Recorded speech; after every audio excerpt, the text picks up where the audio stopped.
आरती, आरती पानी पिला। आजो तेरे लिए क्या लाया हूं। आरती, आरती,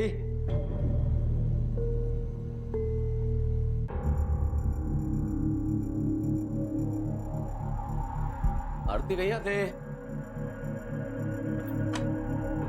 आरती,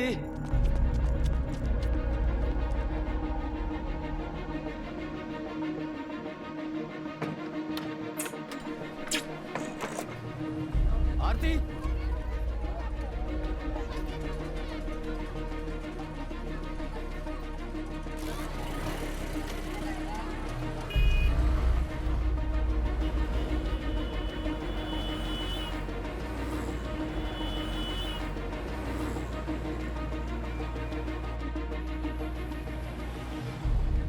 जिग्नेश भाई।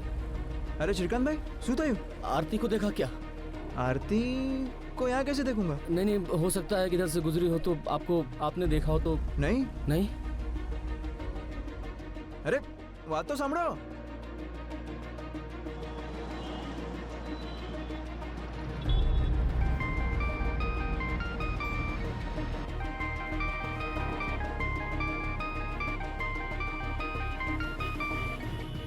हाँ जतिन भाई बोलो।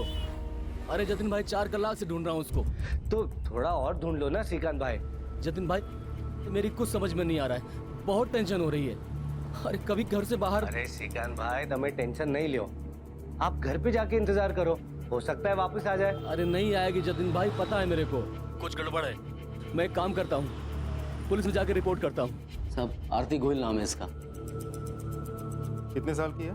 19 देखने में छोटी लगती है।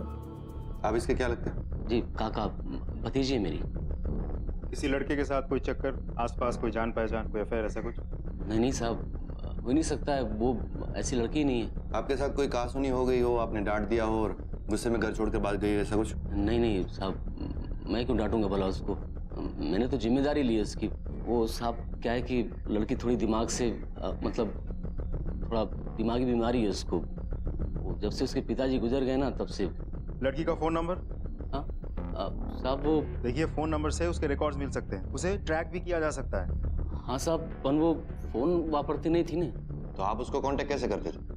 लैंडलाइन पर। लैंडलाइन से तो घर के अंदर कांटेक्ट होगा, घर के बाहर कॉलेज वगैरह भी तो जाती होगी। कॉलेज नहीं साहब, कॉलेज नहीं जाती थी ने। वो क्या है कि पढ़ाई में मन नहीं लगता था ना उसका, तो घर के काम करती थी। बहुत सीधी सादी लड़की है वो साहब, इसलिए बहुत डर लगता है मुझे। प्लीज आप कैसे भी करके उसको ढूंढ दीजिए, जैसे मिल जाए ना मेरे को फोन करिए, कभी भी कोई टाइम में मैं आ जाऊंगा। ठीक है, आप जा सकते हैं। जी सर।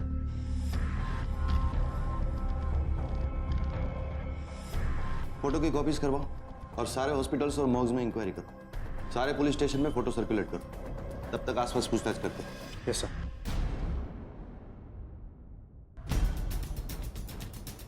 आई थी यह लड़की तो श्रीकांत भाई अपने साथ लाए थे।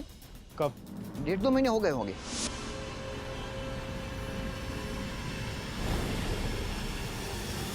उसके बाद वो छोकरी कभी दिखाई नहीं दी।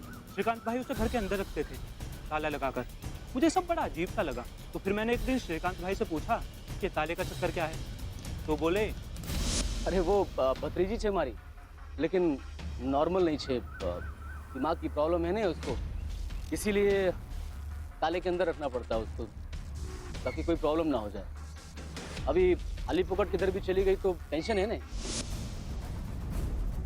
भागी गई, मुझे तो पहले ही पता था कि भाग जाएगी। क्यों? हाँ जयश्री बहन बोलो। आ पार्सल तमारो कुरियर वालों आप ही गयो तो आप घर पे थे नहीं और किसी ने दरवाजा भी खोला नहीं, तो मुझे देखे गया हूँ। वो भतीजी से हमारी गांव से आई है। ठीक है, थैंक यू। वो लड़की इतनी डरी हुई थी और रो रही थी, छोटी बच्ची सी तो थी वो बेचारी। ID?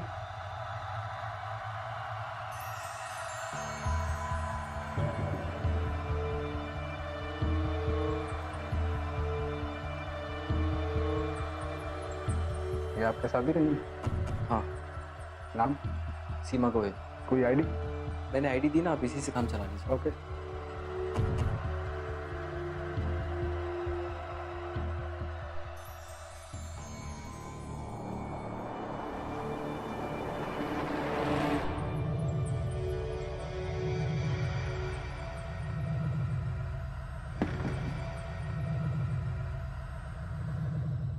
Yes sir.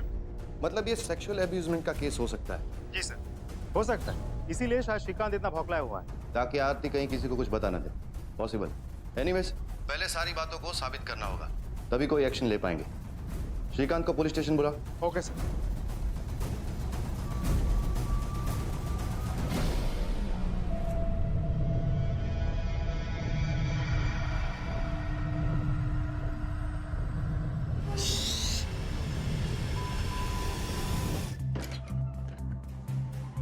Sir, Shrikant का कुछ पता नहीं चल रहा है। आसपास के लोगों से?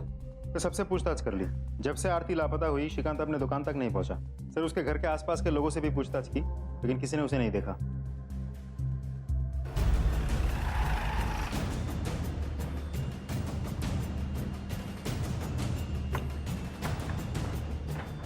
मेहता, तुम ऊपर जाओ, तुम लोग इस तरफ जाओ।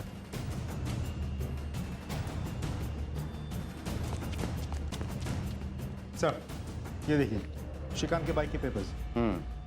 मतलब परमानेंट एड्रेस कहीं और का है। शायद श्रीकांत वहीं मिलेगा। चलो। Yes sir.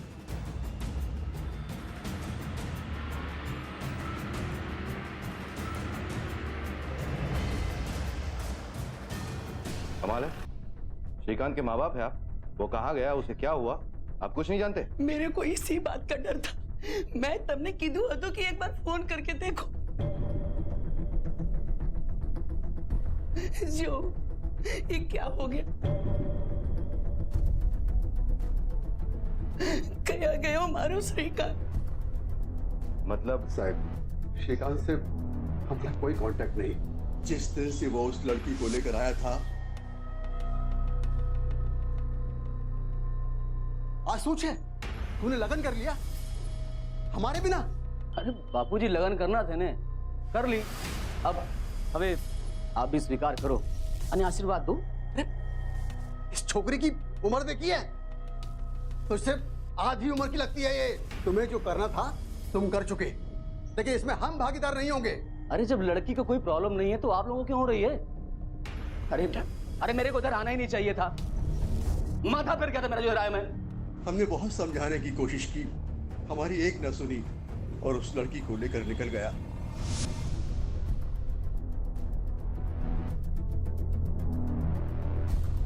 यही वो लड़की है जिससे श्रीकांत ने शादी की थी?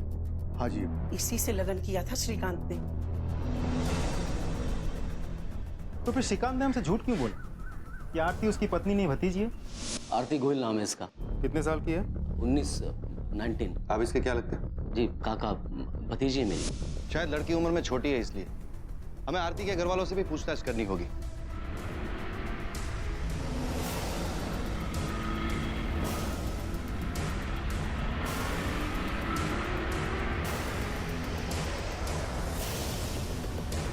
नहीं साहब, मेरी आरती तो बहुत खुश थी। उसकी शादी हमने धूमधाम से करवाई थी। उसकी शादी आपने करवाई कैसे? वो तो बहुत छोटी थी ना। आंसू बात करो छो साहब, मारी छोकरी तो 19 वर्ष नहीं आती। कोई सबूत है आपके पास इस बात का? हाँ साहब, जा तो दिख रहा और शपथनामा तो ले आओ तो जाई ने। साहब ये देखिए एफिडेविट। Birth certificate. गांव देहात में कहाँ होता है ये सब? कौन सा स्कूल में पढ़ती थी आपकी बेटी? साहब उसको पढ़ाई लिखाई में कोई रुचि नहीं थी। ठीक है, हम बाद में आते हैं।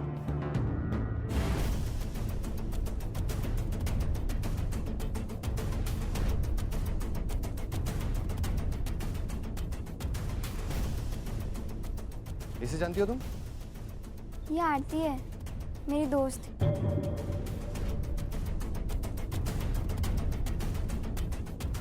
मैं, आरती और मृदुला। पक्का? आरती से कोई बात नहीं हुई थी तुम्हारी? नहीं सर, उसकी शादी के बाद उससे कुछ भी बात नहीं हुई थी।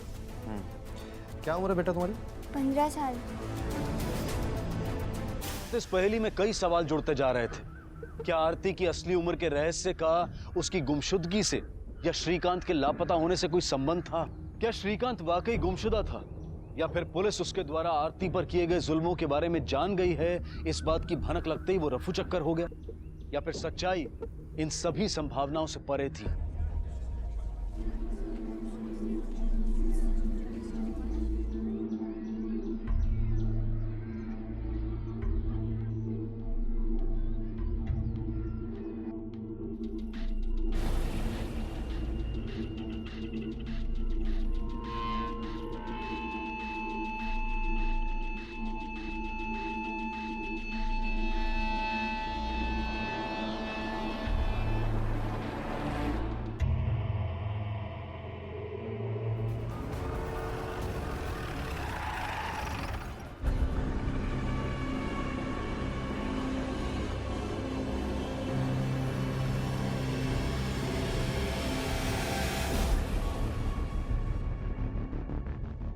मल्टीपल स्टैब वुंड्स हैं। किसने मारा होगा, वो भी इतनी बेरहमी से? इसके सारे रिकॉर्ड्स आ गए? सर बैंक स्टेटमेंट्स तो आ गए हैं, फोन कंपनी से भी बात हो गई है, रिकॉर्ड्स आते ही होंगे। सिर्फ एक लड़की लापता हो जाती है, उसका पति खुद चल के मिसिंग कंप्लेंट दर्ज करवाता है और झूठ कहता है कि वो मेरी पत्नी नहीं भतीजी है। आरती गोयल नाम है इसका। प्लीज आप कैसे भी करके उसको ढूंढ दीजिए। आप इसके क्या लगते हैं? भतीजी है मेरी। और उसके बाद श्रीकांत की मौत हो जाती है। हो ना हो, उसकी मौत का कनेक्शन आरती के लापता होने से जरूर है। सर मुझे लगता है ये लड़की 100% इन्वॉल्व है। हाँ, मगर इन्वॉल्व है तो भी ये काम अकेले करना उसके बस की बात नहीं है। मुझे लगता है कोई तीसरा भी इन्वॉल्व है, जो श्रीकांत की तरह आरती को अपना शिकार बना रहा है। सर हाँ, तो श्रीकांत के फोन और बैंक रिकॉर्ड्स। ये फोन रिकॉर्ड्स का क्या हाल है? सर ज्यादातर कॉल्स घर और दुकान के लैंडलाइन से ही हैं, सिवाय 2 नंबर्स। ये देखिए सर, ये नंबर और ये दोनों बार बार आ रहे हैं। पता करो किसके। जी सर। सर बैंक रिकॉर्ड्स में कुछ? हाँ, एक अजीब बात सामने आई। ये देखो, हर महीने 15,000 का ट्रांजैक्शन, और देखो किसके खाते में जा रहा है। सुरेश पटेल, यानी कि श्रीकांत के पिताजी। हाँ, और उसने हमसे क्या कहा? श्रीकांत से हमारा कोई कांटेक्ट नहीं। झूठ बोल रहा था वो। और एक अजीब बात, ये देखो, अचानक 6 लाख रुपए का कैश विड्रॉल। जिस अकाउंट में इतने सालों से इतना कम मूवमेंट है, उसमें अचानक 6 लाख रुपए का विड्रॉल। पता करना होगा ये 6 लाख रुपए आखिर गए कहां और किसे। श्रीकांत के माँ बाप को पता होगा। चलो। जी सर।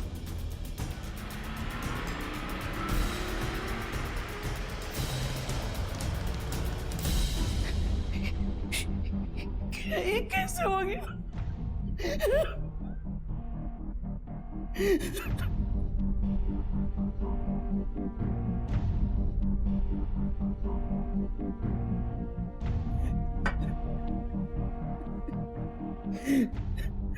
मेरा श्रीकांत से सच में कोई कांटेक्ट नहीं था साहब, इसीलिए उससे पैसे लेने में भी हमें शर्म आती थी। सर उन फोन नंबर्स के डिटेल्स आ गए हैं जिन पर श्रीकांत ने कांटेक्ट किया था। करेक्ट। किसका है? सर कोई जिग्नेश मेहता और जतिन धुमासिया का है। कोई एड्रेस? दोस्त हो तो फिर उसकी वाइफ को भी जानते होगे? हाँ, आरती भाभी ने। हाँ जानता हूँ ना। उन दोनों के बीच संबंध कैसे थे वो पता नहीं। हाँ, पर लास्ट टाइम जब श्रीकांत भाई दिखे थे तभी वो आरती भाभी को ही ढूंढ रहे थे। आरती को देखा क्या? आरती को यहाँ कैसे देखूंगा? नहीं, हो सकता है कि इधर से गुजरी हो तो आपने देखा हो तो। नहीं। आज सवारती साहब यही सोच रहा था कि श्रीकांत भाई का फोन नहीं आया अब तक। आखिरी बार जब आपकी बात हुई थी श्रीकांत से, क्या बात हुई थी? तू अंदर जाने आराम कर। हाँ साहब, लो ने पानी। Thank you. No thanks. शायद आपको पता नहीं साहब, आरती को मानसिक बीमारी है। श्रीकांत भाई का कोई कांटेक्ट नहीं।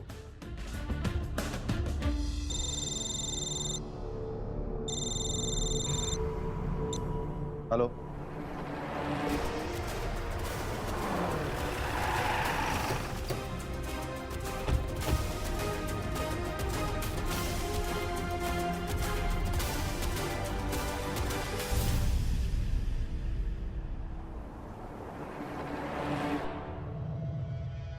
कहाँ थे तुम इतने दिन? हाँ, बोलो। मैं बाहर गई थी, गुम हो गई थी, रास्ता भूल ही गई। क्या उम्र है तुम्हारी? साहब, मैंने बोला ना आपको, मैं 19 की हूँ। आरती, झूठ बोलने से पहले अच्छे से सोच लो। श्रीकांत को तुम नहीं मारा है ना? श्रीकांत जी मर गए? ज्यादा अनजान बनने की कोशिश मत करो तुम। एक तो तुम्हारे पति का मरने का कोई दुख या गम तुम्हारे चेहरे पर दिख नहीं रहा है, जैसे कि तुम्हें सब कुछ पहले से ही पता हो। और तुम्हारा ठीक उसी समय गायब हो जाना जिस वक्त तुम्हारे पति की मौत होती है। आरती, हमें तुम पर पहले से ही शक है। अब तुम जितना ज्यादा झूठ बोलती जाओगी, हमारा शक उतना ही बढ़ता जाएगा। सच बताओ। नहीं साहब, मैंने श्रीकांत जी को नहीं मारा। मारा है या नहीं मारा वो हम पता कर लेंगे। खून करके कोई बचता नहीं है। देखो आरती, तुम्हें बयान बदलना है तो अब भी बदलो, बाद में मौका नहीं मिलेगा। सच बताओ, सही में तुम्हारी उम्र 19 साल है? हाँ। आरती, तुम्हें पता है ना, हम एक मेडिकल टेस्ट करवाएंगे और 1 सेकंड में तुम्हारी असली उम्र हमारे पास होगी। मुझे कोई टेस्ट नहीं करवाना, मैं घर जाना चाहती हूँ।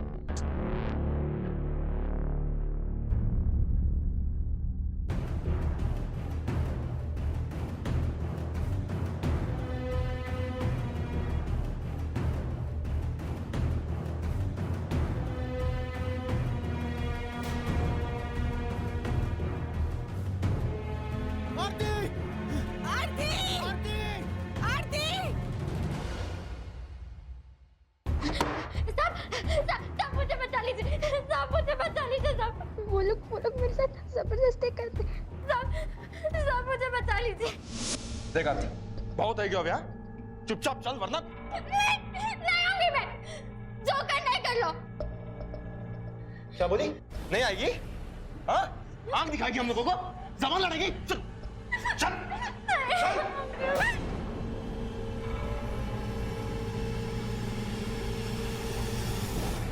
आप लोग इसके साथ जबरदस्ती नहीं कर सकते, क्योंकि कानूनन ये बालिग है।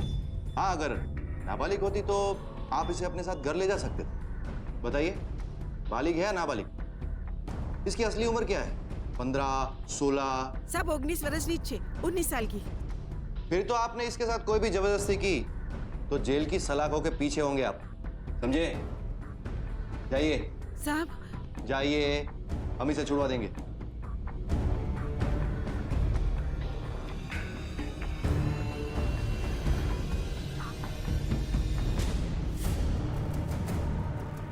बच्ची है सर, मुझे नहीं लगता फोन इसने किया होगा। मेहता, जो दिखता है वो हमेशा सच नहीं होता। इस बात को तुम अच्छी तरह से जानते हो। आरती का बैकग्राउंड चेक करवाओ और जिस जगह से श्रीकांत की लाश मिली थी उसके आसपास के इलाके में इसके फोटोज को सर्कुलेट करो। हो सकता है कहीं पर किसी ने इसे देखा और इसे पहचान ले। इस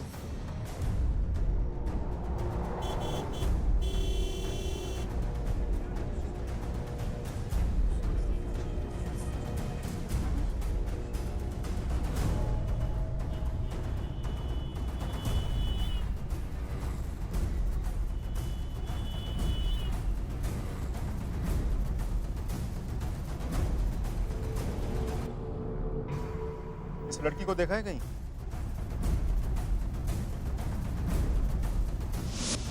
हाँ सर, पास के होटल में ही आई थी और इसके साथ में एक लड़का भी था। उस लड़के की शक्ल देखी थी? हाँ सर।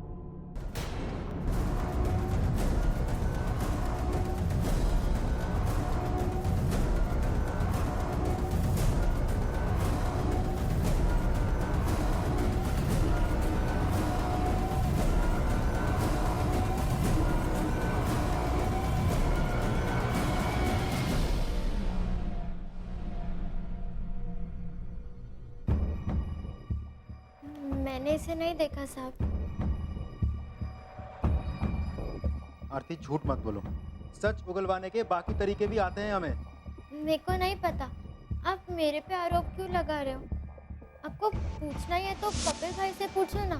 मैंने देखा था उसे श्रीकांत जी के साथ झगड़ा करते हुए। अरे लड़की है वो। लगन किया तूने उससे? लगन कोई इलेक्ट्रॉनिक मशीन नहीं है कि मन बदल गया तो वापस कर दो। देख, तुझे नहीं चाहिए तो बोल दे, मैं इसको वापस लेके जाता हूँ, लेकिन पैसे वैसे वापस नहीं मिलेंगे। अरे ऐसे कैसे नहीं देगा तू? मजाक समझा है क्या? पैसे भी तेरे, लड़की भी तेरी। अच्छा, लेकिन अब तक तो वो तेरे साथ ही थी ना। बोल, इतने दिन तो उसको वापरा कि नहीं वापरा? ये सब भी मुफ्त में नहीं होता है, चार्ज लगता है इसका भी। मेरे को सिखाता है तू? मेरे को सिखाता है? निकल यहाँ से, निकल। जा रहा हूं मैं, लेकिन तुझे छोड़ूंगा नहीं मैं, याद रखना तू। हाँ जा, जा रहा हूं। हाँ साहब, श्रीकांत भाई ने 6 लाख रुपए दिए थे मेरे को, पर आरती माटे नहीं। दहेज तो हम देंगे ना, उनसे लेंगे थोड़ी। वो क्या है ना साहब, मेरे को नवा धंधा स्टार्ट करना था, એટલે कैपिटल के नाम पर उन्होंने पैसे दिए थे मेरे को। घरनो जमाई छे ने, वो मदद नहीं करेंगे तो कौन करेगा? पर साहब, मैं वो पैसे उनको वापस देने वाला था। तुम्हारे साथ श्रीकांत का जो झगड़ा हुआ था उसका क्या? ना साहब, कोई झगड़ा वगड़ा नहीं हुआ था। मैं और श्रीकांत भाई तो पक्के दोस्त बन गए थे, वरना आजकल के जमाने में इतने पैसे कौन किसी को देता है? तो तुमने उसे नहीं मारा? ना साहब, इतने भले आदमी को कोई क्यों मारेगा? साहब, आप आरती से पूछो, उसी ने किया होगा। सर, दोनों एक दूसरे पे उंगली उठा रहे हैं। इन दोनों में से झूठ कौन बोल रहा है और क्यों? दोनों ही तो झूठ नहीं बोल रहे सर। શું વિચારો છો સર? विचारो છું કે इसको कहीं देखा है, कहाँ?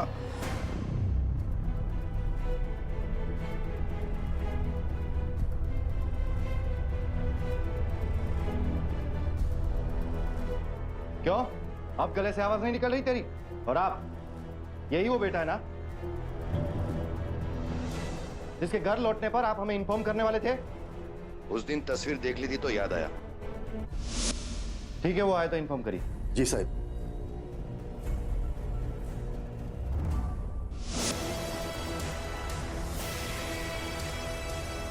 इतनी नफरत करता था तो श्रीकांत से? अपनी भाई के मौत पर जब माँ बाप शोक मना रहे थे तब तू गायब था। वो मुझे कुछ जरूरी काम था। कौन सा जरूरी काम? काम से आरती का कोई लेना देना? देख, सच बता दे, वरना तेरे को इतना मारेंगे ना कि बजाय इसके तू अपने माँ बाप की सेवा करे, तेरे माँ बाप जिंदगी भर तेरी सेवा करेंगे, समझा? बोल, क्या कर रहा था आरती के साथ? मदद कर रहा था उसकी भागने में। श्रीकांत उसे बंद करके रखता था, मैंने घर के पीछे के दरवाजे का ताला तोड़कर उसकी भागने में मदद की। तू आरती से प्यार करता था ना, इसीलिए उसके साथ मिलकर श्रीकांत की जान ले ली? सर, ये क्या बोल रहे हैं आप? आपको क्या लगता है मैं श्रीकांत हूँ? सर, मैं इतना गिरा हुआ, इतना नीच इंसान नहीं हूँ कि एक छोटी सी लड़की के साथ। आपको मारना है ना मुझे, जितना चाहिए उतना मारो, लेकिन प्लीज सर, मुझ पे ये घटिया इल्जाम मत लगाओ। आरती, सच सच बताओ, तुमने विपुल के साथ मिलकर उसको मारा है ना, श्रीकांत को? क्या चल रहा था तुम दोनों के बीच? हम दोनों के बीच શું બોલું છું તમે? विपुल भाई ने तो मुझे उस राक्षस से बचाया है। वो शरीफ आदमी है साहब, ना वो मेरे बारे में कुछ गलत सोचेंगे ना मैं उनके बारे में। श्रीकांत ने मेरे साथ क्या क्या किया आपको नहीं मालूम साहब। अच्छा हुआ, सारू थी, वो मर गया। मेरी जिंदगी बर्बाद कर दी उसने, और आप मेरे पे शक कर रहे, विपुल भाई पे शक कर रहे। संदिग्ध अपने बयानों और स्पष्टीकरण से किसी तरह से पुलिस को गुमराह करने की कोशिश कर रहे थे। अब पुलिस के सामने 3 मुख्य संदिग्ध आए। पहला, आरती का भाई कपिल, जो लालच की वजह से पैसे लौटाने को तैयार नहीं था। दूसरा, श्रीकांत का भाई विपुल, जिसे श्रीकांत और उसके किए से सख्त नफरत थी। और आखिर में श्रीकांत की पत्नी आरती, जो श्रीकांत की दी हुई यातनाओं का बदला चाहती थी। लेकिन इसके बावजूद पुलिस के पास कोई ठोस सुराग नहीं था। इस गतिरोध के सामने तहकीकात घुटने टेकने ही वाली थी कि अचानक एक वारदात हुई।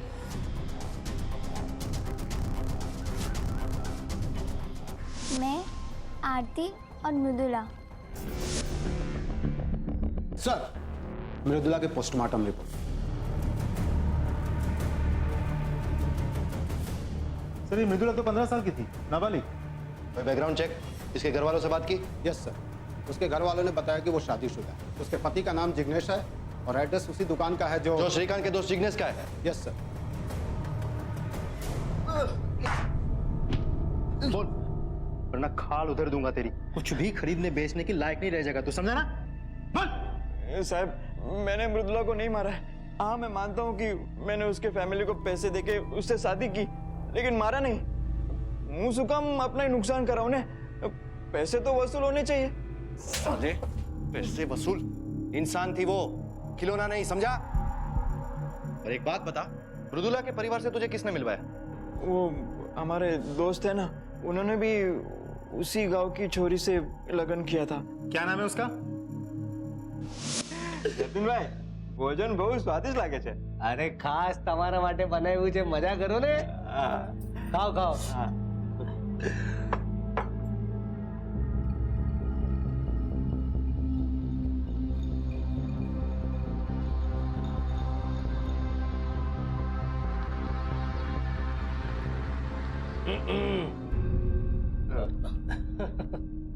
वैसे तुम दोनों को अब तक कोई घूरने वाली मिली है कि नहीं?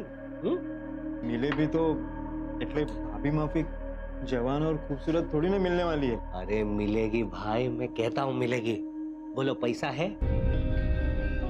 खूबसूरत, जवान, हर बात मानने वाली, एकदम मासूम, बस पैसा चाहिए बस। बोलो है? तो तूने पैसे देकर एक नाबालिग लड़की को खरीद ली? नहीं साहब, सोगन कहने कहूँ छू, मेरे को तो पता ही नहीं था कि वो नाबालिग है। उसके घर वालों ने तो वो बालिग होने का प्रमाण भी दिया था। कैसा प्रमाण? वो एफिडेविट। 27 अगस्त की रात को कहाँ थे तुम? साहब मैं तो घर पर ही था। साबित कर सकते हो? हाँ मतलब आप मेरी बीवी से पूछ लीजिए, हम दोनों घर पर ही थे, साथ में टीवी देख रहे थे। कहाँ है वो? लाओ। हाँ जी। अरे सांभड़, आई आओ तो।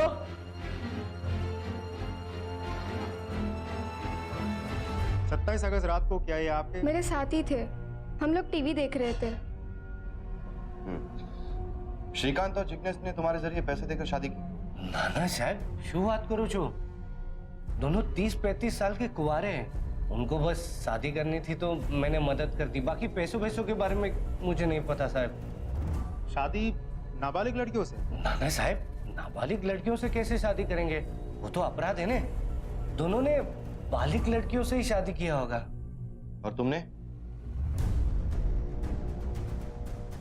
तुम्हारी बीवी भी दिखने में तो नाबालिग ही लगती है। साहब लगती है पर है नहीं, 20 वर्ष नहीं छे। मारी पास प्रमाण पत्र छे, लगन के पहले पूरी खातरी कर ली थी मैंने। दिखाओ जरा। अब जी।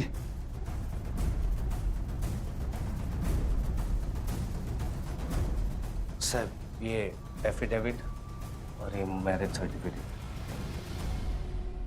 ये पंडित कौन है? मैं नहीं जानता साहब, बस कोई प्रवासी है तो।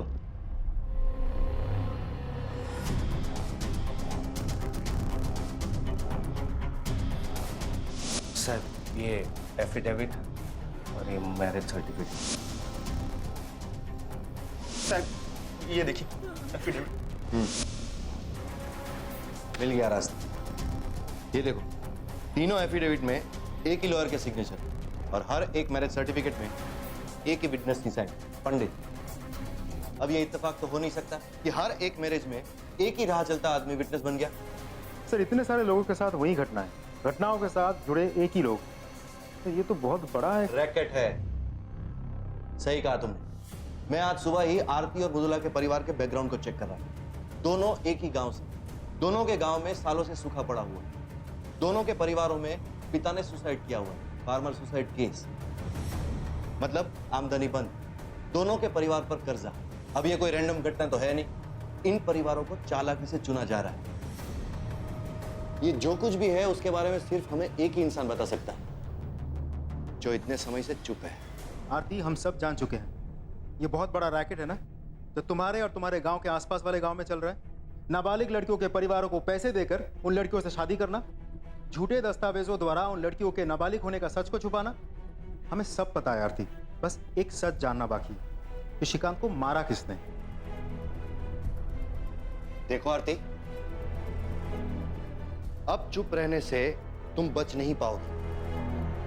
हम जानते हैं कि तुम्हारे साथ जो कुछ भी हुआ गलत हुआ है, लेकिन इसका मतलब यह नहीं है कि तुम श्रीकांत का मर्डर करके बच जाओगी। तुम्हारे साथ साथ विपुल को भी अंदर करेंगे, दोनों सड़ोगे जेल में बनने। हम जानते हैं कि तुम किसी से डर रही हो। किसका डर है तुम्हें? नाम बताओ उसका। मैं नहीं जानती। मैं बहुत डर गई थी क्योंकि जिस दिन मैं घर पहुंची थी उस दिन मुझे उसका फोन आया था।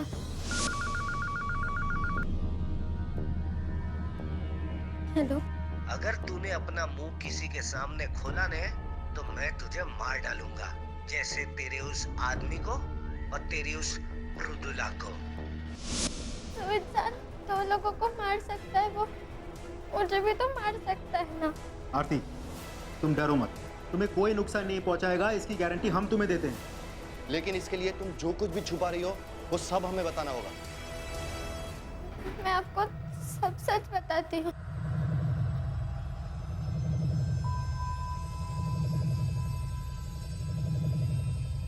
मेरी उम्र 15 साल है।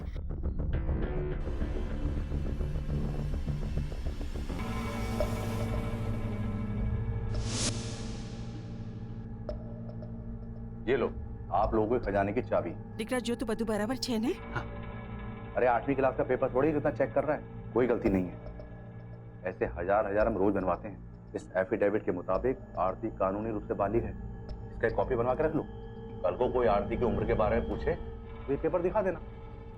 इसके आगे तो पुलिस भी कुछ नहीं कर सकती। कोई झमेला तो नहीं है ना? अरे कुछ नहीं होगा, जब तक ये एफिडेविट है कोई कुछ नहीं बिगाड़ सकता। आखिर इतना खर्चा करके बनवाया श्रीकांत भाई है, आप बिल्कुल टेंशन मत लो, कोई झमेला नहीं होगा। ठीक है, तो ये लो कपिल भाई, पूरे 6 लाख हैं, गिन लो आप। अब हमारी आरती आपकी हुई। मारता था वो मुझे। श्रीकांत और मृदुला की हत्याओं के मामले एक बड़े रैकेट की ओर इशारा कर रहे थे और पुलिस को अब इस रैकेट की भनक लग चुकी थी। लेकिन वो इस घिनौने खेल के सिर्फ मोहरों को नहीं बल्कि इसके सरगना को पकड़ना चाहती थी और उन्होंने अपनी तहकीकात नए सिरे से शुरू की। लेकिन इस बीच तेजी से बढ़ रहे उस रैकेट का क्या? दिन रात आरती और मृदुला जैसी मासूम नाबालिग लड़कियों की जिंदगियां दांव पर लगी हुई थी और ये कुप्रथा सिर्फ बढ़ती ही जा रही थी।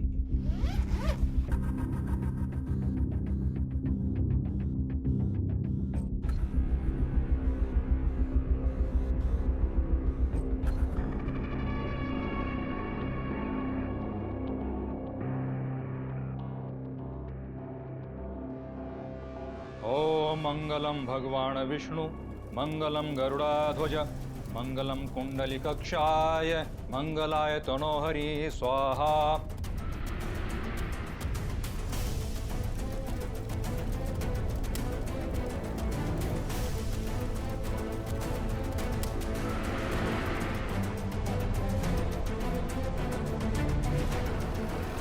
श्रीमान, अभी वधू को मंगलसूत्र पहनाइए। रुको,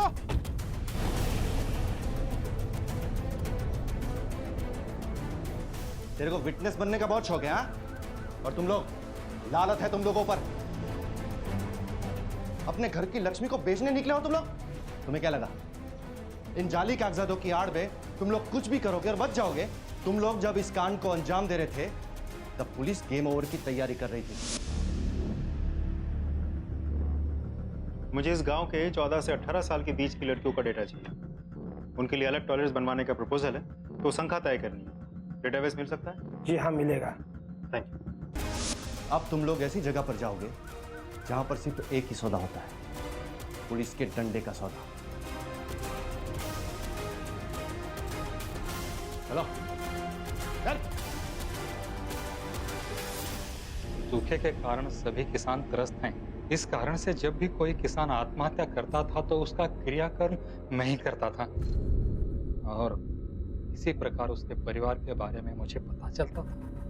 अगर सौदे की गुंजाइश होती पंडित मुझे बता देता, फिर हम खरीदार ढूंढने निकलते। खरीदार? हाँ? खरीदार? खरीदार ढूंढ। मैं था, एक मिनट। श्रीकांत के मुद्दे पर आ।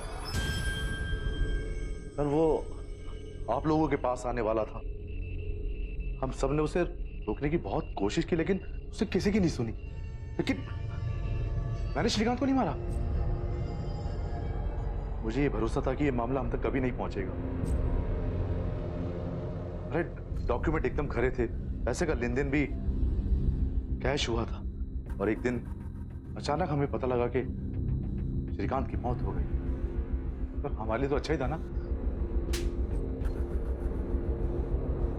तुझे कैसे पता चला श्रीकांत पुलिस के पास जाने वाला था?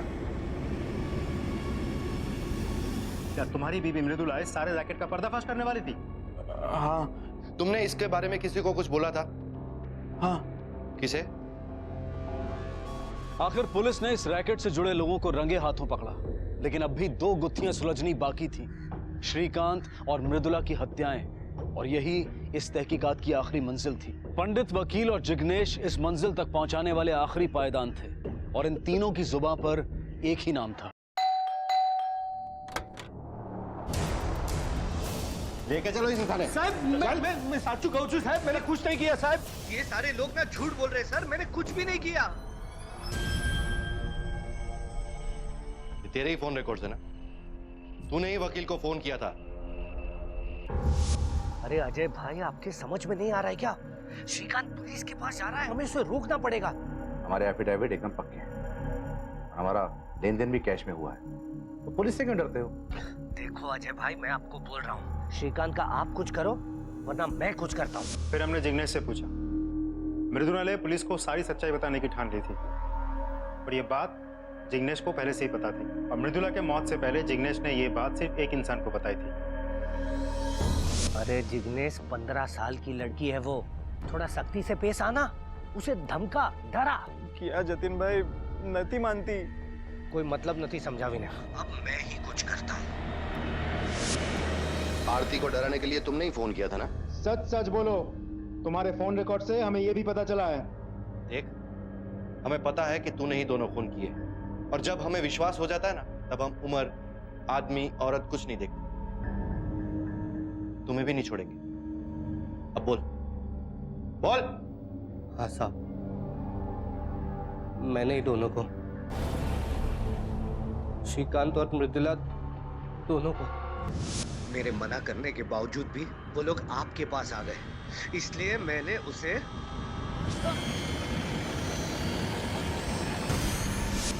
वो श्रीकांत जब तक आरती का इस्तेमाल कर रहा था तब तक उसे कोई तकलीफ नहीं थी, और मृदुला को भी जिग्नेश ने पैसे देकर खरीदा था, मगर वो भी कमजोर निकला। वकील अजय और पंडित, उन्हें तो सिर्फ पैसे गिनना आता था साहब, किसी को नहीं पड़ी थी, लेकिन मुझे तो अपनी इज्जत की फिक्र थी ना साहब।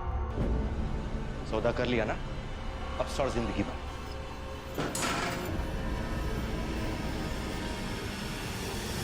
श्रीकांत और मृदुला का हत्यारा जतिन आखिरकार पकड़ा गया। पैसों के बदले शादी की आड़ में नाबालिग लड़कियों को बेचने के इस रैकेट के खत्म होते ही पूजा, आरती और उन जैसी अनगिनत बदनसीब लड़कियां अब आजाद थीं।